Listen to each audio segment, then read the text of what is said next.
Hello friends, good morning. कैसे हो आप सब? मैं संदीप एक बार फिर विनायक क्लासेस तरफ से आप लोगों के बीच फ्रेंड आज हम डिस्कस करेंगे भौतिक विज्ञान के एक और न्यू टॉपिक के बारे में, एक न्यू चैप्टर के बारे में, वैद्युत चालन। वैद्युत चालन के बारे में आज हम बात करेंगे। वैद्युत चालन, इलेक्ट्रिक कंडक्शन, इसके बारे में सब कुछ, इनका जो थ्योरी है, चाहे इसका जो एक इम्पॉर्टेंट न्यूमेरिकल है सवाल, इस पर मैं डिस्कस करेंगे फ्रेंड। इसके पहले friend please like, subscribe and follow my and follow me, share me with your friends Vinayak classes friend. Okay friends, तो जाइए शुरू करते हैं। वैद्युत चालन। वैद्युत चालन में वैद्युत धारा क्या होती है फ्रेंड? तो वैद्युत धारा आवेश के प्रवाह की दर को वैद्युत धारा कहते हैं। ऐसा आप जानते हैं, आवेश के प्रवाह की दर को, आवेश के प्रवाह की दर को वैद्युत धारा कहते हैं फ्रेंड। धारक दिशा हमेशा धन आवेश की दिशा होती है फ्रेंड, और ये इलेक्ट्रॉन के विपरीत दिशा में चलती है। जब वे इलेक्ट्रॉन चलते हैं, जब इलेक्ट्रॉन मूव करेंगे तो धारा चलेगी, लेकिन धारक दिशा हमेशा इलेक्ट्रॉन के विपरीत दिशा में होती है। धातुओं में फ्रेंड, धात्विक चालकों में इलेक्ट्रॉन चलते हैं, धारा चलती है, लेकिन धारक दिशा इलेक्ट्रॉन के विपरीत होती है। और आवेश के प्रवाह की दर को धारा कहते हैं।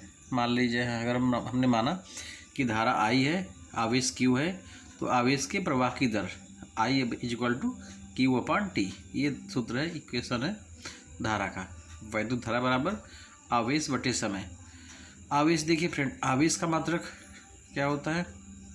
कूलाम, और समय का मात्रक सेकेंड होता है।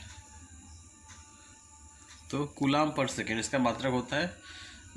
वैद्युत धारा का मात्रक कूलाम पर सेकेंड, या इसको एम्पियर बोलते हैं फ्रेंड। इसमें I विद्युत धारा है, Q आवेश है, और T समय है।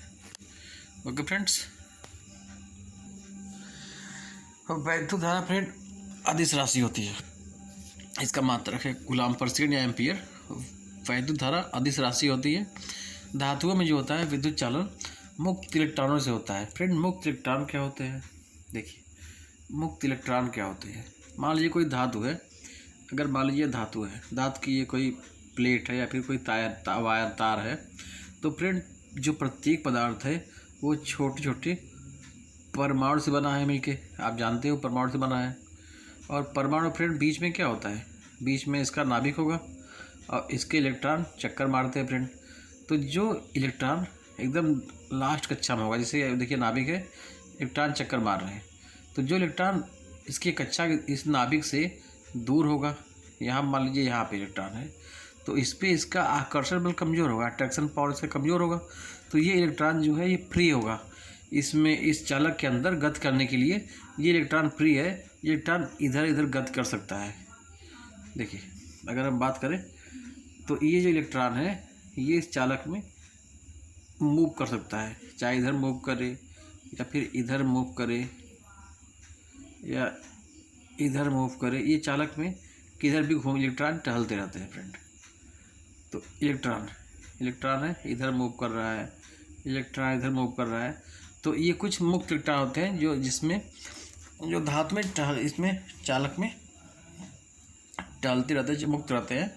और इसमें अगर हम विद्युत क्षेत्र लगा दें तो देखिए ये इलेक्ट्रॉन एक तो इधर आ रहा है, एक तो इधर जा रहा है, एक तो इधर आ रहा है। अगर हम इसमें विद्युत क्षेत्र लगा दें तो सब इलेक्ट्रॉन एक दिशा में चलने लगेंगे। ओके फ्रेंड, सारे डायरेक्ट दिशा में चलने लगेंगे और धारा प्रवाहित होने लगेगी इस दिशा में। तो धातुओं में जो चालन होता है तो वो मुक्त इलेक्ट्रॉनों से होता है। जो मुक्त इलेक्ट्रॉन होते हैं वही धातु में लेके चलते हैं आवेश, तो विद्युत चालन होता है। अच्छा, मुक्त इलेक्ट्रॉन कहते किसे हैं? तो धातुओं में परमाणु के नाभिक से दूर, धातुओं में जो परमाणु का नाभिक है उससे दूर के जो इलेक्ट्रॉन होंगे, जिन पर नाभिक का आकर्षण बल अत्यधिक न्यून होगा, बहुत कम होगा, और जो धातु में गति करने को स्वतंत्र होते हैं, उन्हें बोलते हैं मुक्त इलेक्ट्रॉन। मुक्त इलेक्ट्रॉन उन्हें बोलते हैं फ्रेंड। फिर माध्य मुक्त पथ क्या होता है? मुक्त इलेक्ट्रॉनों का माध्य मुक्त पथ।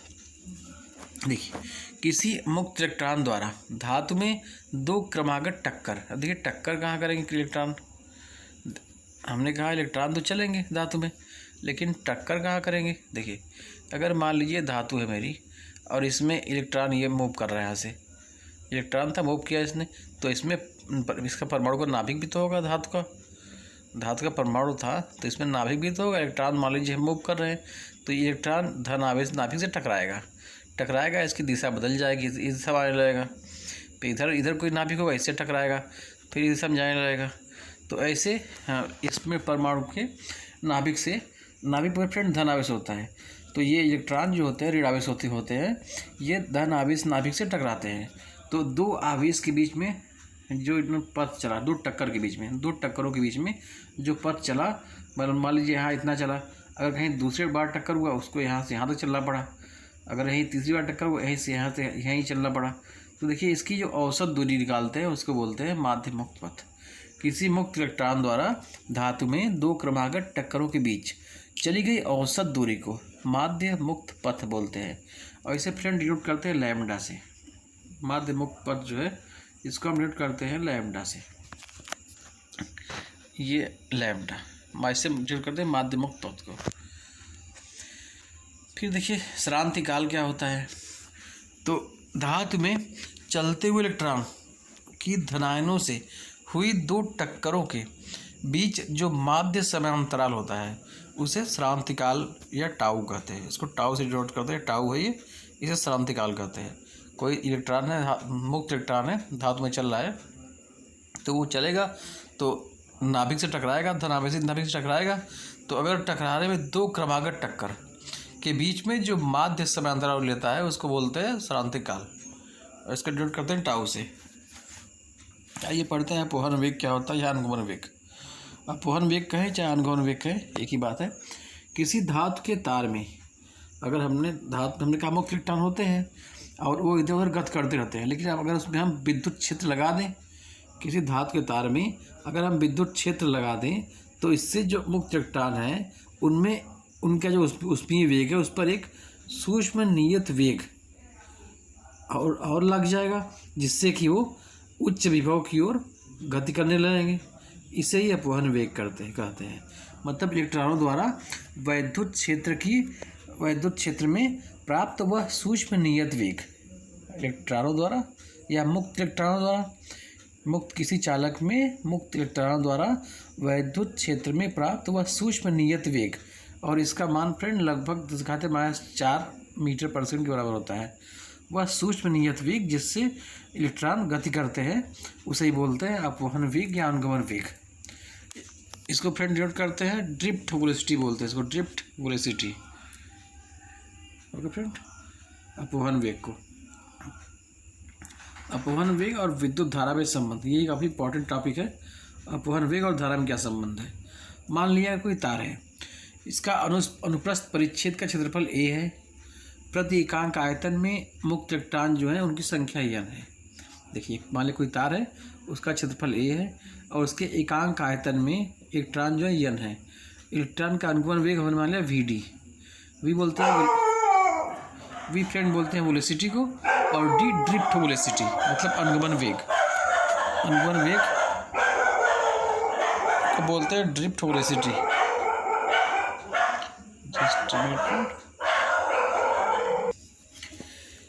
देखिए फ्रेंड,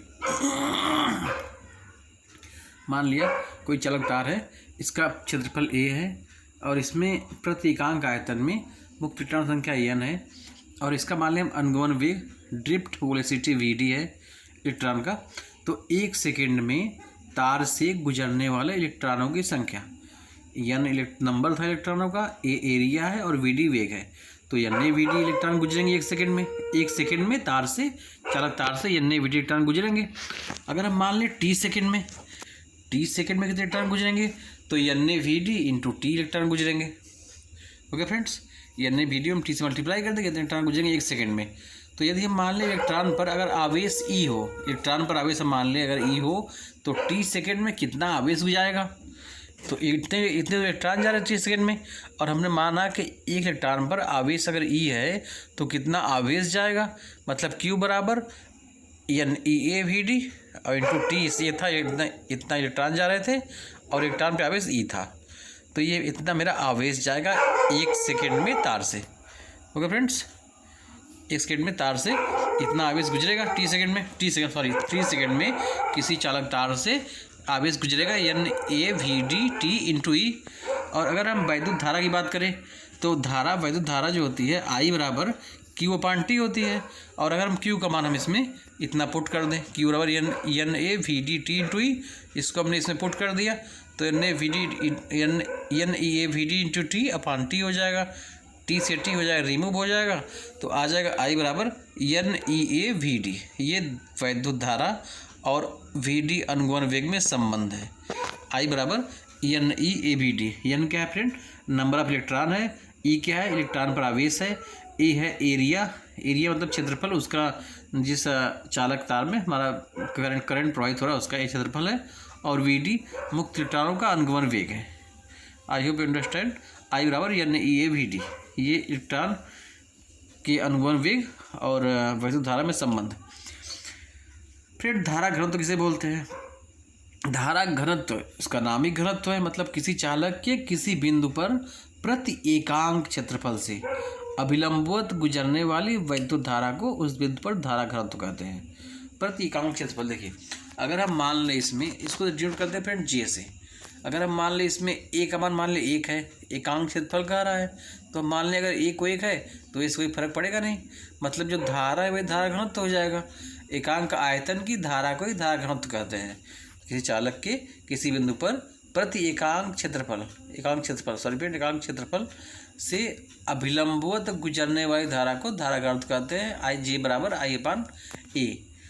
और देखिए अभी I का मान हम रख दें इसमें, तो हमने भी निकाला था I बराबर NEAVD, ये हमारा धारा में और अपवहन वेग में संबंध था।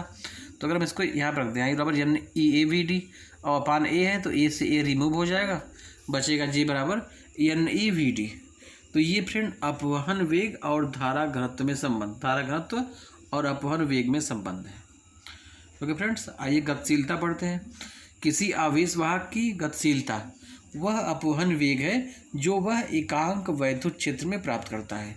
अगर हम मान लें वैद्युत क्षेत्र एकांक है, मतलब 1 है, वैद्युत क्षेत्र जो हमने लगाया था जिस कारण इलेक्ट्रॉन गत कर रहे थे, अगर हम मान लें वैद्युत क्षेत्र एकांक है तो जो अपवहन वेग है उसी को बोलते हैं गतिशीलता। किसी आवेश वाहक की गतिशीलता जो है वो अपवहन वेग है।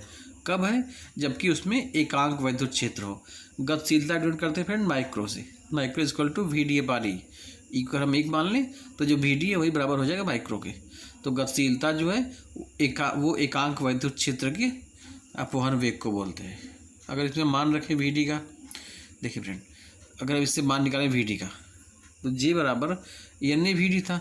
और अगर हम इससे VD निकालें फ्रेंड, इससे अगर हम VD निकालना चाहें तो हम VD को ही छोड़ देंगे, इसको उधर ले जाएंगे तो हो जाएगा J/NE हो जाएगा ना फ्रेंड। देखिए VD को हमने ही छोड़ दिया, इसको उधर ले गए तो अपान में हो जाएगा J/NE। ये VD का मान था, अब इस VD के मान को इस पर रख दें हम, तो J/NE अब इंटू E है, ये है। तो ये गतिशीलता का सूत्र है फ्रेंड। इसको गतिशीलता, देखिए आगे हम पढ़ते हैं वैद्युत प्रतिरोध के बारे में। तो वैद्युत प्रतिरोध आप सब लोग जानते होंगे, आपने क्लास 10 में पढ़ा होगा, 11 में पढ़ा होगा। वैद्युत प्रतिरोध क्या है? तो वैद्युत विभवांतर और वैद्युत धारा के अनुपात को वैद्युत प्रतिरोध कहते हैं। मतलब विभवांतर, वैद्युत विभवांतर V और धारा मतलब I, इसके अनुपात को बोलते हैं प्रतिरोध R। ओके फ्रेंड, देखिए R equal to V/I। V मतलब विभवांतर, इसको नापते हैं वोल्ट में, और I धारा इसको नापेंगे एम्पियर में, तो वोल्ट पर एम्पियर, या इसको बोलते हैं ओम। और ओम को डिनोट करते हैं, ये ओम का सिग मार्क है, इसे ओम का मार्क। ओम का नियम क्या है फ्रेंड? तो ओम ने कहा था अगर किसी चालक तार है उसकी हम भौतिक अवस्था न बदलें, सॉरी फ्रेंड, अगर किसी चालक तार की भौतिक अवस्था न बदलें तो चालक के सिरों पर लगे विभवांतर और वैद्युत धारा, चालक के सिरों के बीच में लगाए गए वैद्युत विभवांतर और उसमें बहने वाली वैद्युत धारा का अनुपात नियत होता है। ओके फ्रेंड्स, इसको हम ऐसे भी कह सकते हैं कि यदि चालक में हम भौतिक अवस्था न बदलें तो चालक पे जो प्रवाहित विभवांतर है उस चालक के सिरों के बीच में लगा विभवांतर उसमें प्रवाहित धारा के अनुपाती होता है। ऐसे हम कह सकते हैं। अगर हम I को उधर ले जाएं तो हम कह सकते हैं कि अपान I is equal to constant है नियतांक, इसको हटा के नियतांक लाते हैं फ्रेंड ना बराबर को, तो इसको हम ऐसे बोल सकते हैं, या फिर ऐसे भी कर सकते हैं कि किसी चालक की अगर भौतिक अवस्था न बदले तो चालक के सिरों पर लगाए गए विभवांतर और धारा का उसमें प्रवाहित धारा का अनुपात नियत होता है। V upon I is equal to नियतांक, और इसको नियतांक को हम R से डिनोट करते हैं, R ही यहाँ पे प्रतिरोध है। देखिए फ्रेंड, यदि हम चालक में प्रवाहित धारा और उसके सिरों पर लगे विभवांतर, चालक के सिरों पर लगे विभवांतर और धारा में ग्राफ खींचे फ्रेंड, तो ग्राफ जो होगा वो सरल रेखा में प्राप्त होगा। देखिए ये था मेरा विभवांतर, देखिए V है विभवांतर और बोल्ट में विभवांतर फ्रेंड है बोल्ट में, और ये विभवांतर है बोल्ट में, इसमें धारा है एम्पियर में। देखिए अगर हम विभवांतर धारा में ग्राफ खींचे तो अगर हम देखिए जो हमेशा जो हमको पॉइंट मिलेगा ना वो एक सीधी रेखा मिलेगा, और इसको हम जब मैच करेंगे तो सीधी रेखा बनेगी।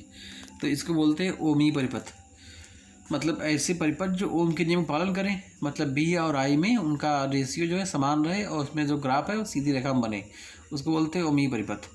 और ओम का नियम फ्रेंड केवल धातु चालकों के लिए ही सत्य है, मतलब कि जो धातु चालक हैं धात्विक चालक उन्हीं में ओम का नियम फॉलो करता है। अगर हम बात करें वैद्युत अपघट्ट विलयन की तो उसमें ओम का नियम फॉलो नहीं करेगा। अगर हम बात करें अगर हम इसके त्वयी चालक तार है उसका टेम्परेचर बहुत हाई कर दे तब भी वो ओम के नियम पालन नहीं करेगा, या फिर बहुत लो कर दे तब भी वो ओम के नियम पालन नहीं करता है।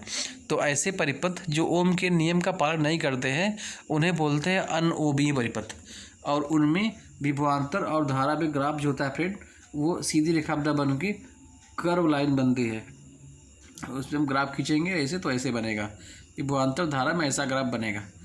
ओके फ्रेंड्स, अब देखिए ये मोस्ट इम्पॉर्टेंट टॉपिक है, ये परीक्षा में अक्सर आता है। अपवहन वेग और अपवहन वेग के आधार पर ओम के नियम की उत्पत्ति करना, ये परीक्षा में के लिए काफ़ी इंपॉर्टेंट टॉपिक है, अक्सर परीक्षा में आता है। अपवहन वेग के आधार पर ओम के नियम की उत्पत्ति करना। मान ले यदि किसी चालक तार की मान ले लंबाई L है, चालक तार का अनुप्रस्थ काट का क्षेत्रफल A है, चालक के सिरों के बीच में विभवांतर हमने लगाया V, उसमें प्रवाहित धारा I है, उसमें इलेक्ट्रॉनों की संख्या N है और इलेक्ट्रॉन पर आवेश E है, और इलेक्ट्रॉन का अनुगमन वेग VD हो, इतना है, और चालक के प्रत्येक बिंदु पर वैद्युत क्षेत्र E लगा हो। तो आप जानते हो कि I बराबर NEAVD, ये धारा में और वेग में संबंध था। अब देखिए जो वैद्युत क्षेत्र E होता है वो V अपान L होता है, V विभवांतर या लंबाई है, तो एकांक लंबाई के ऊपर लगे विभवांतर को वैद्युत क्षेत्र बोलते हैं। E बराबर V/L, ये सूत्र है आपका। तो देखिए अब मान लीजिए आप वैद्युत क्षेत्र जो लगा वैद्युत क्षेत्र लगेगा तो इस पर इलेक्ट्रॉन जो है वैद्युत क्षेत्र के कारण इस पर कुछ बल काम करेगा तभी तो ये मूव करेगा, इलेक्ट्रॉन मूव करेगा। जब इस पर वैद्युत क्षेत्र लगेगा इस दिशा में तो इलेक्ट्रॉन मूव करेगा, इस पर बल लगेगा। देखिए तो वैद्युत क्षेत्र के कारण इलेक्ट्रॉन पर बल लगेगा, बल को डिनोट करते हैं व्यप से, तो व्यप बराबर E/E। अभी ये कैसे आया, देखिए हमने फर्स्ट चैप्टर में बताया था कि वैद्युत क्षेत्र की तीव्रता जो E होती है वो होती है क्या फ्रेंड, F अपान Q0। Q क्या था, आवेश था, और हमने इसमें माना है आवेश को E माना है, तो इसलिए F अपान E कर सकते हैं इसको हम, और हमको अगर F निकालना हो तो E को उधर ले जाएंगे, मतलब E/E हो जाएगा F का मान। तो ये वैद्युत क्षेत्र में इलेक्ट्रॉन पर लगने वाला बल E/E। अभी देखिए इसमें स्मॉल E तो आवेश है, कैपिटल E का मान अगर अभी देखिए हमने निकाला था इसमें E V/L, तो E का मान V/L अब इसे पुट कर दें तो हो जाएगा EV अपान L हो जाएगा। ये हो गया इलेक्ट्रॉन पर लगने वाला बल। अब आगे बात करें, अब अगर हम मान लें इलेक्ट्रॉन का द्रव्यमान m है अगर मान लें इलेक्ट्रॉन का द्रव्यमान m है और वैद्युत क्षेत्र के कारण वैद्युत क्षेत्र लगेगा, इलेक्ट्रॉन मूव करेगा, जब मूव करेगा तो कोई ना कोई उसमें त्वरण उत्पन्न होगा, तो इसलिए त्वरण होगा। तो मान लें उसमें त्वरण A है, अगर m द्रव्यमान इलेक्ट्रॉन का है और वैद्युत क्षेत्र के कारण उसमें A त्वरण उत्पन्न हो रहा है, तो F बराबर m में, ये आप जानते हैं बराबर m में होता है, तो F का मान हम m में कर दें तो m में बराबर EV अपान L, और इसमें CM को उधर ले जाए तो A=EV अपान ml, मतलब वैद्युत क्षेत्र में इलेक्ट्रॉन पे इतना त्वरण काम करेगा EV upon ml। Okay friends, देखिए अभी आप जानते हो कि जो जस्ट मिनट फ्रेंड, देखिए अब आप जानते हो कि जो एक्सीलरेशन होता है, एक्सीलरेशन क्या होता है फ्रेंड, उसको बोलते हैं डेल्टा भी अपान टी। डेल्टा भी अपान टी बोलते हैं एक्सीलरेशन को ना। अगर हमको डेल्टा भी निकालना हो, मतलब अगर हमको निकालना हो, वेग निकालना हो, तो टी को इधर ले जाएंगे, मतलब v बराबर AT हो जाएगा। और हम निकाल रहे हैं फ्रेंड ये मुक्त इलेक्ट्रॉनों के लिए निकाल रहे हैं, तो मुक्त इलेक्ट्रॉन का जो वेग होता है उसको बोलते हैं VD बोलते हैं, अनुगमन वेग। तो VD बराबर AT, VD is equal to AT हो जाएगा। और मुक्त इलेक्ट्रॉनों के लिए जो टाइम है उसको हम श्रांतिकाल बोलते हैं, टाउ। तो VD बराबर A टाउ बोल सकते हैं। और A का मान हम इसमें से रख दे अगर AB अपान ml, इसको ऐसे पुट कर दें तो VD is equal to AB upon ml tau. ये हो गया मुक्त इलेक्ट्रॉनों का अनुगमन वेग। ये हमारा VD का मान आ गया। ओके फ्रेंड्स, अब VD के इस मान को हम, जो मेरा विद्युत धारा था I बराबर NEA VD था, I बराबर NEA VD था, इस पर VD के मान हम इसमें पुट रख दे यहाँ पे। तो VD के मान हमने इतना इसमें रख दिया I बराबर NEA VD में, तो NEA और VD के मान हमने इतना यहाँ पे रख दिया फ्रेंड। तो देखिए इसमें क्या हुआ, N था E मिल के E स्क्वायर हो गया, A भी हो गया, टाउ भी हो गया, और V भी हो गया, ml भी हो गया। तो ये मेरा I का मान हो गया N E square tau A VL, अरे सॉरी फ्रेंड, V अपान ml। अभी देखिए किसी, अगर हम बात करें चालक के लिए, इसमें देखिए V है और यहाँ पे I है, तो इस I को अगर हम उधर ले जाएं V के अपान में, तो इसको इन सबको उधर ले जाना पड़ेगा, मतलब V अपान I कर दें इधर हम, तो ml उधर जाएगा, ऊपर हो जाएगा, ml upon NE square tau A ये नीचे हो जाएगा। तो मतलब हम कर सकते हैं कि V upon I is equal to ml NE square tau A कर सकते हैं फ्रेंड। अभी देखिए अगर कोई चालक तार है तो उसके लिए जो ml upon NE square tau A है, ये तो नियतांक है, क्योंकि चालक में हमने कहा उसका क्षेत्रफल जो है, इलेक्ट्रॉन द्रव्यमान तो नियत ही होगा, चालक की लंबाई फिक्स ही होगी कितनी लंबाई है, और उसमें इलेक्ट्रॉन संख्या भी फिक्स होगी, इलेक्ट्रॉन पर आवेश भी फिक्स है, उसका क्रांतिकाल हमने औसत निकाला ही था जितना आया होगा, और एरिया भी इस चालक तार का फिक्स ही है। तो मतलब ये सब कांस्टेंट होते, नियतांक होते हैं, मतलब कि भी इसको हम नियतांक कर सकते हैं। तो हम कह सकते हैं कि V अपान I जो है वो बराबर है नियतांक के, तो हम कह दें कि V अपान I जो है वो बराबर नियतांक है, और नियतांक को हम करते हैं R से, तो V upon I is equal to R। और ये क्या था फ्रेंड, यही ओम का नियम था ना, V upon I is equal to R, Ohm का नियम तो यही था कि विभवांतर और धारा का अनुपात ही नियतांक होता है। तो ओम का नियम हमने निकाल दिया अनुगमन वेग के आधार पर। सिंपल सी बात है फ्रेंड, एक बार देख लीजिए, आप समझ में आ जाएगा। देखिए हमने माना कि I बराबर NE VD होता है, और वैद्युत शक्ति जो तीव्रता है E बराबर V अपान L है। अगर हम बल की बात करें इलेक्ट्रॉन पकड़ने वाले, तो बल बराबर E इंटू E हो जाएगा, और E का मान हम इसमें रख दें तो E V अपान L हो जाएगा। अगर हम मान लें m द्रव्यमान इलेक्ट्रॉन का है और उसमें A त्वरण उत्पन्न हो रहा है, तो ये बराबर m में, या आपके स्थान पर हम यहाँ पे m में कर दें तो हो जाएगा m में बराबर E V अपान L, और हम m को उधर ले जाए तो E बराबर E V अपान ml। ये हो गया एक्सीलरेशन त्वरण। अभी हमको त्वरण मालूम हो गया तो हम वेग निकाल सकते हैं, VD is equal to acceleration into time. अगर हम इसका मल्टीप्लाई कर दें और टाइम के स्थान पे हम टाउ रख दें और एक्सीलरेशन के स्थान पे इतना रख दें, तो हो जाएगा VD is equal to EV upon ml into tau. ये इसका मान हो जाएगा, VD का मान हो जाएगा, और इस VD के मान को हम पुट कर देंगे इसमें धारा के सूत्र में, धारा I is equal to NE VD में पुट कर दिया, इतना बेरा आ गया। और V के अब I को उधर ले जाएंगे, इसको उधर ले जाएंगे, तो V बटे I को हमने इधर किया, और इन सबको उस तरफ ले जाएंगे बराबर के, तो V upon I is equal to इतना हो गया। और किसी चालक के लिए सब तो ये इन सब का मान तो हमेशा फिक्स होता है, मतलब V अपान I जो होगा वो कांस्टेंट होगा, और कांस्टेंट को हम R से डिनोट करते हैं, तो V अपान I बराबर R। ओम का नियम यही था फ्रेंड। आइए बात करते हैं विशिष्ट प्रतिरोध की। विशिष्ट प्रतिरोध को हम बोलते हैं प्रतिरोधकता, रेजिस्टिविटी। किसी चालक के भीतर विद्युत क्षेत्र की तीव्रता, अगर हम मान लें तीव्रता विद्युत क्षेत्र की E है, और चालक में धारा घनत्व J हो, तो विद्युत क्षेत्र की तीव्रता और धारा घनत्व इसी के अनुपात को बोलते हैं चालक का विशिष्ट प्रतिरोध। किसी चालक के अगर हम मान लें भीतर विद्युत क्षेत्र की तीव्रता E हो और धारा घनत्व J हो, तो E और J के अनुपात को ही बोलते हैं विशिष्ट प्रतिरोध। और इसको डिनोट करते हैं फ्रेंड रो से। ये रो है फ्रेंड, रो, इसको रो बोलते हैं, P की तरह दिखता है लेकिन इसको रो बोलते हैं। तो rho is equal to E upon J, मतलब कि वैद्युत क्षेत्र की तीव्रता और धारा घनत्व के अनुपात को हम बोलते हैं विशिष्ट प्रतिरोध या प्रतिरोधकता। अभी देखिए, अगर हम बात करें ई की वैल्यू की, तो हमने पीछे बताया था अभी आपको कि वैद्युत क्षेत्र की जो तीव्रता होती है ई, वो होती है V/L के बराबर, और जो जे होता है वो I/A होता है।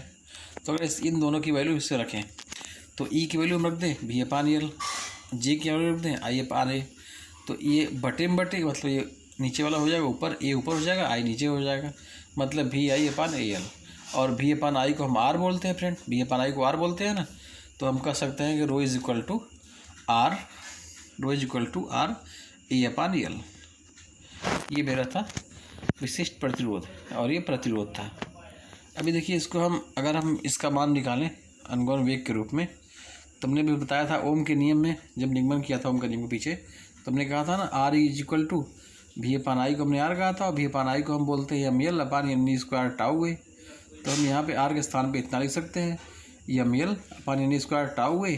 तो A से A रिमूव हो जाएगा, L से L रिमूव हो जाएगा, तो मेरा आ जाएगा विशिष्ट प्रतिरोध m/n²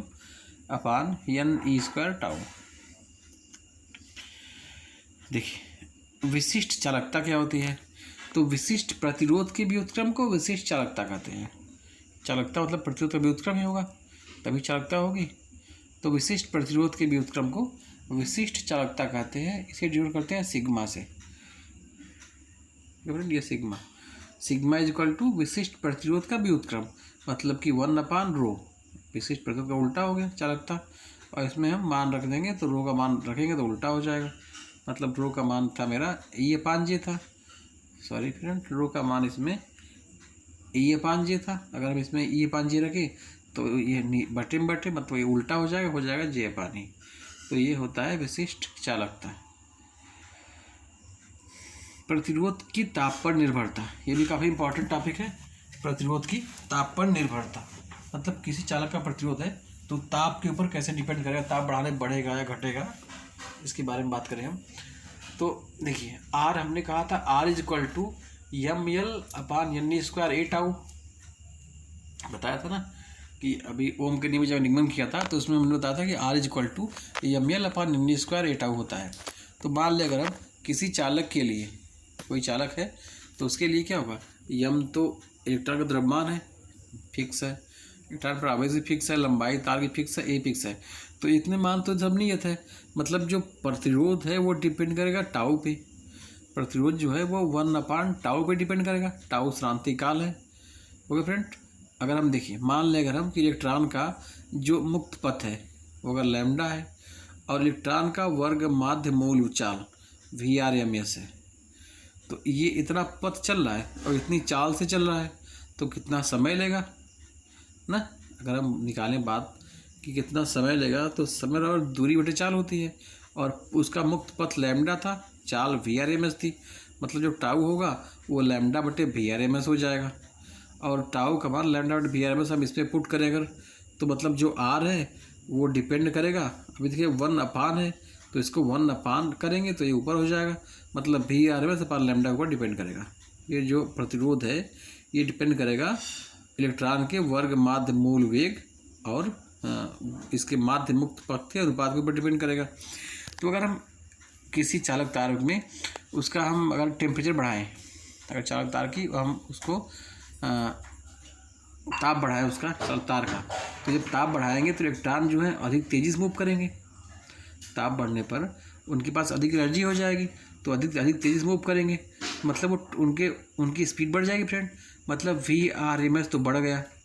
जब VRMS बढ़ गया और जब इलेक्ट्रॉन मूव करेंगे तो ये नाभिक से टकराएंगे फ्रेंड, और जब हमने ऊर्जा दिया इसको हीट किया, तो नाभिक भी तो अपने स्थान पर वाइब्रेट करेगा इतना।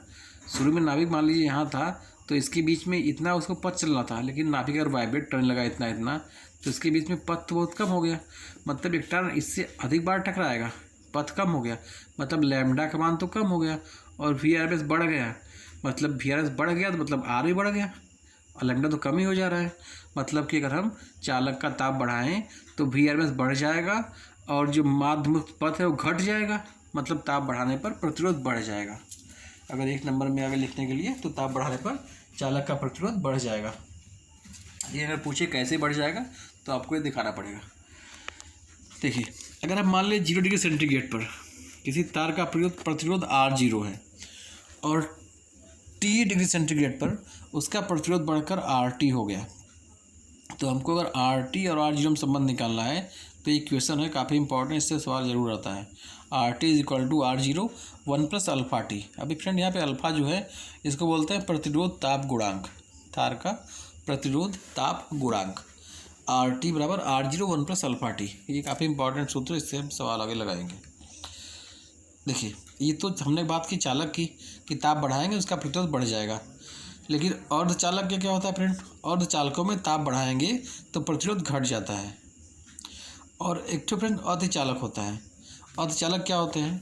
तो ऐसे पदार्थ जिन्हें एक विशेष ताप के नीचे ठंडा करने पर उनका प्रतिरोध शून्य हो जाए। मतलब इनको अगर हम ठंडा कर दें किसी पदार्थ को और एक निश्चित तापमान के नीचे तक, ये हर के लिए हर पदार्थ के लिए अलग अलग होता है, तो उनको ठंडा कर दें और एक उनका प्रतिरोध एक निश्चित तापमान के नीचे तक ठंडा करें तो उनका प्रतिरोध शून्य हो जाएगा। मतलब उसमें प्रतिरोध रहेगा ही नहीं, तो उससे बोलते हैं अतिचालक पदार्थ बोलते हैं। और अतिचालक पदार्थों के इसी गुण को बोलते हैं अतिचालकता बोलते हैं। और जिस ताप पर ये उनका प्रतिरोध शून्य होता है उसको बोलते हैं संक्रमण ताप। सुपर कंडक्टर मतलब अतिचालक, इनका यूज फ्रेंड बहुत अधिक होता है सुपर कंडक्टर का, क्योंकि इसमें कोई प्रतिरोध नहीं होता है तो विद्युत धारा बहुत अधिक बहेगी। अगर हम बात करें वैद्युत ऊर्जा की, वैद्युत ऊर्जा, तो यदि मान लें किसी चालक तार में t सेकेंड में I धारा प्रवाहित हो रही है तो तार में कितना आवेश जाएगा? तो Q बराबर IT। क्यों, कैसे हुआ? हमने कहा कि I बराबर क्या कहा था? Q/T कहा था। अगर हम इससे Q निकालें, I is equal to Q/T, Q निकालना है, Q छोड़ दें इधर उधर जाएंगे तो इससे मल्टीप्लाई हो जाएगा। मतलब Q is equal to IT। किसी चालक में अगर t सेकेंड में I धारा प्रवाहित हो रही है तो उस पर आवेश कितना जाएगा? Q बराबर IT जाएगा। और आवेश को अगर हम B वोल्ट विभवांतर पर एक सिरे से दूसरे सिरे पर अगर हम ले जाएं, मान लो चालक तार है और यहाँ से यहाँ तक इसका विभवांतर V वोल्ट है और हम यहाँ से यहाँ तक इलेक्ट्रॉन को लेके आवेश को लेके जा रहे हैं, तो हम इसको ले जाने में कुछ कार्य करेंगे फ्रेंड। तो कार्य कितना करेंगे? W बराबर V इंटू Q कार्य करना पड़ेगा। विभवांतर के अगेंस्ट काम कर रहे हैं, Q आवेश लेके जा रहे हैं, तो W is equal to V into Q। और अगर हम जो कार्य करते हैं वही तो उसके अंदर ऊर्जा के रूप में संचित होता है, एनर्जी उसकी वही होती है ना। तो भी अगर देखिए V का मान रख दें इसमें, Q का मान IT कर दें तो ये हो जाएगा VIT। और ये जूल फ्रेंड कार्य है, क्योंकि कार्य जूल है ना। अगर हम बात करें ऊर्जा की, तो ऊर्जा का हम नापते हैं कैलोरी में, और 1 कैलोरी ऊष्मा जो होती है वो 4.2 जूल के बराबर होती है। ओके फ्रेंड, तो हम इसको W को कन्वर्ट करेंगे हम कैलोरी में, तो हम कह सकते हैं ऊष्मा जो होगी, हीट जो होगी वो W पर 4.2 कैलोरी हो जाएगी। मतलब इतना कार्य हमको करना पड़ेगा, इतना ऊर्जा हम निकलेगी उससे। और इसको अगर हम W का मान रख दें अलग अलग तो W और VIT होता है। अगर हम V को हम कर दें, V का मान IR होता है, तो अगर इसमें हम IR पुट कर दें तो I²RT हो जाएगा फ्रेंड। तो ये सब इसका सूत्र है जैटो उसमें ऊर्जा के लिए। अगर हम बात करें वैद्युत शक्ति की, तो किसी वैद्युत परिपथ में ऊर्जा के क्षय होने की दर को शक्ति कहते हैं। मतलब जितनी ऊर्जा वो एकांक समय में क्षय हो रही है उसको बोलते हैं शक्ति, पावर। इसको डिनोट करते हैं P से फ्रेंड। तो P इक्वल टू W/T, और W मतलब जूल था फ्रेंड और T टाइम है, तो जूल पर सेकेंड इसको बोलते हैं वाट। अच्छा, आजकल किलोवाट घंटा, वाट तो छोटा मात्रक है ऊर्जा का, वाट जो है फ्रेंड शक्ति का छोटा मात्रक है। अगर हम बात करें किलोवाट घंटा की, या फिर किलोवाट घंटा को बोलते हैं फ्रेंड यूनिट। जो घरों में लाइट आती है उसका मीटर लगा होगा, बिल देते हैं तो उसको नापते हैं यूनिट में। यूनिट या किलोवाट घंटा एक ही होता है। तो अगर किसकी एक यूनिट में कितना होता है या 1 किलोवाट घंटा किसके बराबर होता है, तो हम कह सकते हैं कि 1 किलोवाट घंटा जो है वह एक यूनिट जो है वो ऊर्जा की वह मात्रा है, ऊर्जा की वह मात्रा है जो कि किसी परिपथ में 1 घंटे में क्षय हो रही है। 1 घंटे में ऊर्जा की वह मात्रा, जितनी मात्रा क्षय हो उसे बोले 1 किलोवाट घंटा। और तब जबकि परिपथ में 1 किलोवाट की शक्ति हो। अगर परिपथ की शक्ति 1 किलोवाट है और 1 घंटे में जितनी ऊर्जा हम व्यय करें उसे बोलते हैं 1 किलोवाट घंटा या 1 यूनिट। 1 किलोवाट घंटा को ये कन्वर्ट करेगा हम जूल में, तो 3.6 इंटू 10⁶ जूल के बराबर होता है। देखिए एक सवाल एक तो है, अच्छी सवाल है, ध्यान से देखिए, इम्पॉर्टेंट भी है। 27 डिग्री सेंटीग्रेड पर किसी तंतु का प्रतिरोध 100 ओम है। 27 डिग्री सेंटीग्रेड पर उसका प्रतिरोध 100 ओम है। पूछा कि अगर उसका प्रतिरोध 117 ओम करना हो तो उसमें ताप क्या होगा, और दिया है ताप गुणांक दिया है इतना है फ्रेंड। तो देखिए सूत्र में आ गया ना, हमने कहा था अभी आपको कि RT equal to R0 1 plus alpha T. उससे अगर हम अल्फा का मान निकालें फ्रेंड, तो अल्फा का मान निकालें तो अल्फा हो जाएगा RT माइनस R0 था यहाँ पे, अगर 27 है फ्रेंड, मतलब जो नीचे वाला ताप है और जो हाई ताप है, तो RT माइनस R27 अपर R27 और T माइनस 27। देखिए अगर 0 होता तो फ्रेंड तो यहाँ बस T लिखते हैं, यहाँ पे T 0 लिखते हैं, लेकिन 27 इसलिए हमने T माइनस 27 किया है। ये सूत्र आप ध्यान दीजिएगा।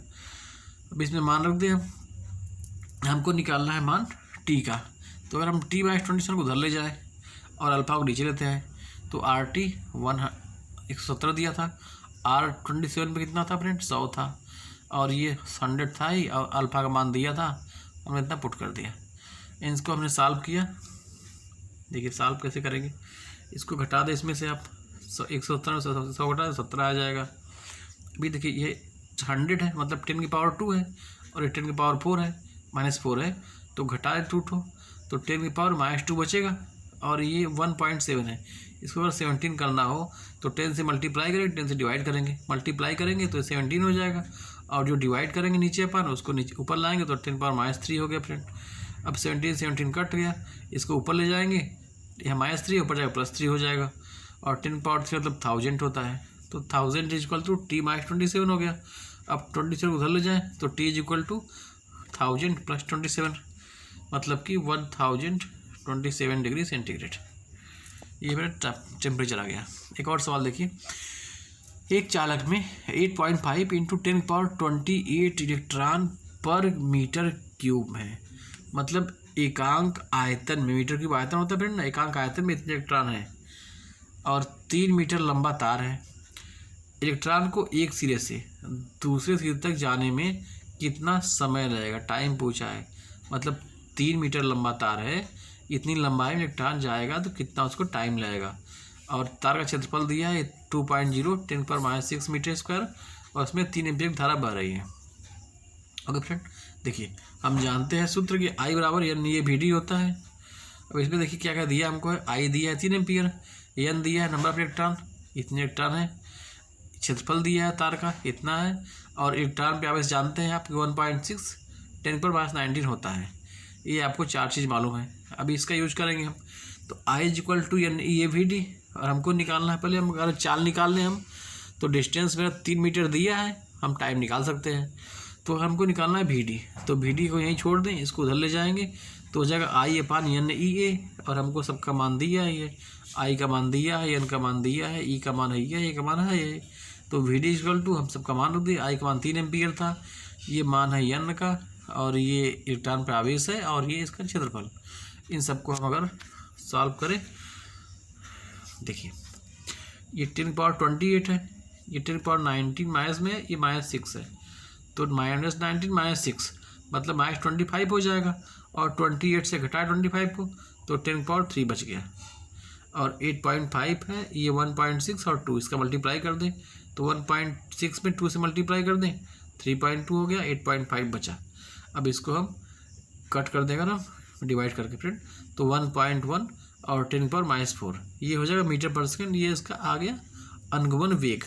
और हमको स्पीड मालूम हो गई, वेलोसिटी, और हमारा लंबाई दिया था वायर की कि 3 मीटर लंबा तार था, उसमें हमको इलेक्ट्रॉन को ले जाना था, तो लेंथ दिया 3 मीटर लेंथ दिया है, और हमको मालूम है इसका वेलोसिटी मालूम हो गई, ड्रिफ्ट वेलोसिटी।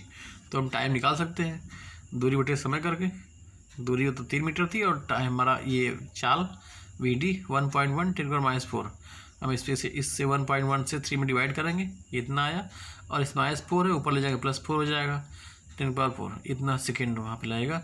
और इसको अगर हम कन्वर्ट करें फ्रेंड, घंटा में, तो ये 7 घंटा 33 मिनट लगेगा। मतलब 3 मीटर लंबा जो हमारा है वायर, उसमें इलेक्ट्रॉन को यहाँ से यहाँ तक मूव करने में 7 घंटे 33 मिनट समय लगेगा इस सवाल में। I hope you understand. कुछ नहीं, सवाल अच्छी से बात समझ लीजिएगा। देखिए, Vinayak classes friend, please like, subscribe and follow me and share with your friend. और थैंक्स फॉर वॉचिंग फ्रेंड।